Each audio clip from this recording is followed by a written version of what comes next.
Guys next episode में आप देखेंगे मुबशरा जैद को बोलेगी आ जाओ बाहर चलते हैं। जैद कहेगा मुझे सोने दो, मैंने कहीं भी नहीं चलना। मुबशरा बार बार इसरार करेगी लेकिन जैद उसकी मानता ही नहीं है। फिर मुबशरा सारी लाइटें और एसी बंद करके वहाँ से चली जाती है। थोड़ी देर बाद जैद बिल्कुल गुस्से में उठकर बैठ जाता है और कहता है देख लूंगा तुम्हें भी। हनीमून दोनों का जैसा तैसा गुजर जाता है। फिर वापसी पर मुबशरा कशमाला के घर चली जाती है और उससे बताती है जिस तरह तुम्हारे भाई ने मेरा जीना हराम किया हुआ है मैं भी तुम्हारा वैसा ही कर दूंगी। लगता है मेरे भाई ने तुम्हें बहुत खुश रखा हुआ है। मुबशरा कहती है कशमाला जी लो, ये खुशियाँ भी तुमसे जल्द छिन जाएंगी।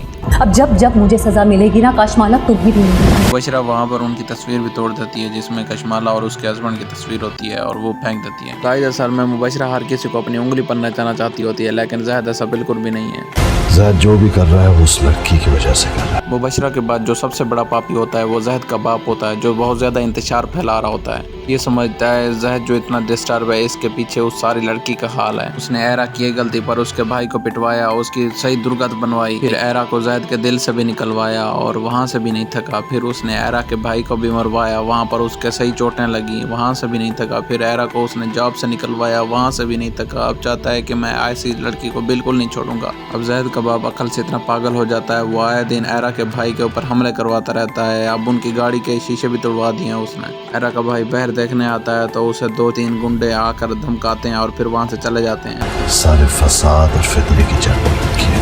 अब जाहिद का बाप अपने बेटे के सामने हीरो बनने की कोशिश कर रहा होता है। वो अपनी चालाकियों से जाहिद को अपने काबू में कर लेगा क्योंकि गाइस जाहिद के बाप के पास बहुत ज्यादा पैसा होता है। वो लोगों को 2 मिनटों में खरीद लेता है। अपनी नाकाम मोहब्बत की सजा वो मुझे दे रहा है। दूसरी साइड पर ये दिमाग से पागल लड़की जिसका होश बिल्कुल ठिकाने में नहीं रहता हर वक्त जाहिद से लड़ती रहती है और अपने वाले से बोलती है मैंने उसके साथ अब नहीं रहना। जाहिद अंदर से बहुत ज्यादा डिस्टर्ब हो चुका होता है क्योंकि जो मुबशरा है वो उसकी बिल्कुल कदर नहीं करती है और ना उसे कोई रेस्पॉन्स देती है। हर वक्त बस उससे लड़ती रहती है। मुहतरमा बोलती हैं जाहिद का ये रवैया देख कर तो मेरी नर्व्स फटने लग गई हैं लेकिन इसे अपना आप नहीं दिखाई देता ये कितना लोगों को दलील करती है।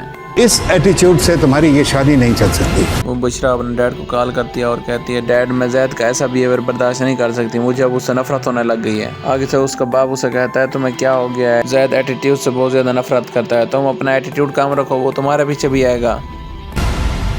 I just don't like her. Next episode में आप देखेंगे जाहिद को उसकी अपनी बहन से मुलाकात होती है। वो कहती है भाई अगर आप खुश नहीं रहना चाहते तो हमें तो खुश रहने दें। मुबशरा आए दिन हमारे घर आ जाती है और हमें बहुत ज़्यादा सुनाती रहती है।